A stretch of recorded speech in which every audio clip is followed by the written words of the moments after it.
Hello, I am Brian Fox. Welcome back to my channel. I hate rock music, and as always, I really appreciate you people out there that encourage me to keep at it and enjoy these videos. And as I've found out that a lot of people are probably expecting more bells and whistles, but I'm just a vinyl collector for the last 55 years or so. That's just a guy in a room with a camera and a mic that just wants to talk about cool records and hopefully turn some people on to them. And kind of my edge is that I've been around that whole time. I bought a lot of these records when they came out. I bought a lot of these records in the cutouts back in the early 70s. And so I've been enjoying a lot of these records for quite a few years. So anyway, the last video I'm going to do today is about a band called Holy Mackerel. This is one of those rare cases where I didn't know anything about Holy Mackerel. It was an import only. I never really heard anything about them. I never really saw it out in the racks. Never saw anybody talking about them, so I didn't find out about them until probably 1990s. Yeah, probably the 1990s, and I was surprised that I'd never heard anything about them. So Holy Mackerel came out of the UK in 1972 to 1974, and they came out of the band Jason Crest. So the band lineup of Holy Mackerel's Terry Clark on vocals, Derek Smallcombe on guitar, Roger Sigary on drums, Chris Ware on guitar, and Tony Wood on bass. And so one of those wonderful two guitar, bass, drum, vocals lineups. And Terry, Derek, and Roger were all in a band called Jason Crest that put out one album, and I'll do a separate video on them because they're definitely well worth talking about.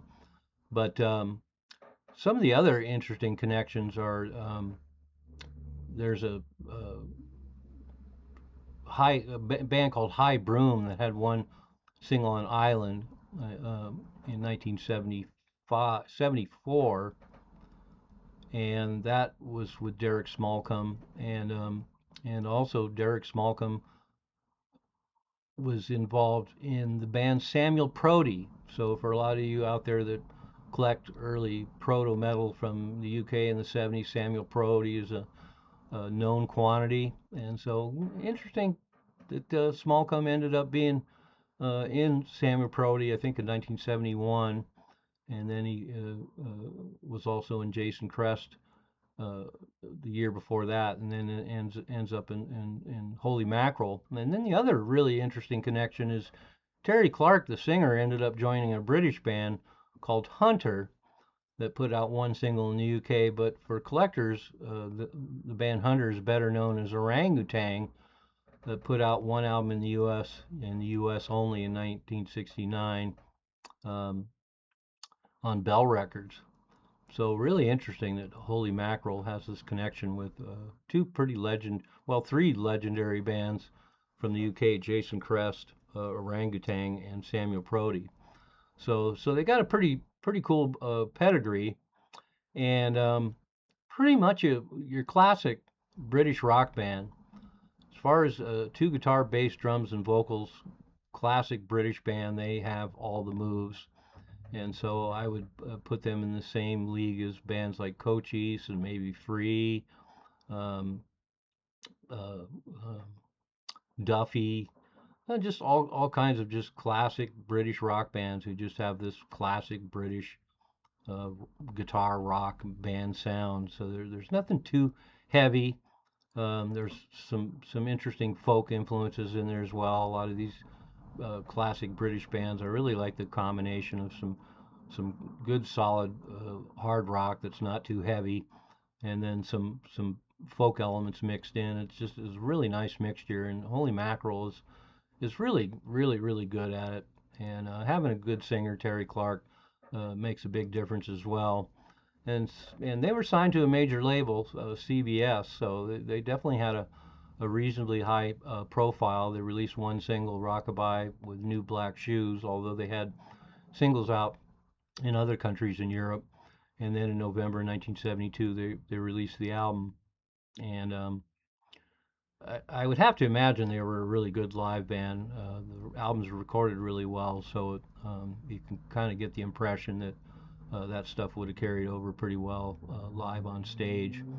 And but uh, they ended up getting dropped by CBS. They recorded a second album in 1973 called Closer to Heaven, and CBS turned it down. So it languished in the vaults like so many of these records. Sometimes I'm really surprised at how long it takes some of these records to come out. But with all this renewed interest in this era of U.S. and U.K. rock, it's great to see some of these lost gems show up. So the second Holy Mackerel album, Closer to Heaven, ended up getting released in 1993 and pretty much continues in the same vein, the same lineup as the first Holy Mackerel album. And ended up putting out 3 singles on the Santa Posa label too. So there's a number of Holy Mackerel singles out there, but it didn't really help them get any higher profile. But the quality of work is pretty great. Another one of those bands that's kind of between a second tier band and a first tier band, and only because the material could have been stronger and there could have been a wider dynamic range. Some of their stuff is just really great hard rock. They probably would have had a little more drama and a lot more dynamics if they'd gotten just a little heavier on some of the tunes. It's pretty straightforward British hard rock, and then the tunes are not quite as striking all the time. They sound really solid. Everything is there. With more listens, the material grows on you, but sometimes, like a tune like Tennessee Waltz, it just sounds great right off the bat. Great tune, great writing, great singing, really powerful. So they were definitely capable of bringing it. But it's too bad the songwriting was just not a tad better. They'd definitely be a first tier band. But as it is with a mixed bag as far as the material, they kind of remain a second tier band. But that doesn't take away from the overall quality. As I mentioned, it's recorded as good as anything. It's got a really cool cover. The players are all great. Great rhythm section. Both guitar players are really great. Some great guitar work, and the singer's really good, which is a huge advantage for a lot of these obscure bands, as I've mentioned many times. So for those of you out there who like your total classic British rock, Holy Mackerel is going to be a keeper for sure. So as usual, I'll have both the albums posted below. Check them out. As always, I'd love to hear comments, see what people think of them. If you respond to them, if you think my observations are off, you think they're better than I think they are, you think they're worse than I think they are. Really curious on this one because, like I say, they got everything going for them, and it's hard for me to be critical, but they just don't quite cross that line into a first tier band. Maybe if I spend a week listening to it over and over again and let the material sink in, maybe my opinion will raise. But like I say, I don't want to misguide you. I think it's a really solid record and a really cool band. Holy Mackerel, check them out. I'm Brian Fox. As always, thanks for watching I Hate Rock Music.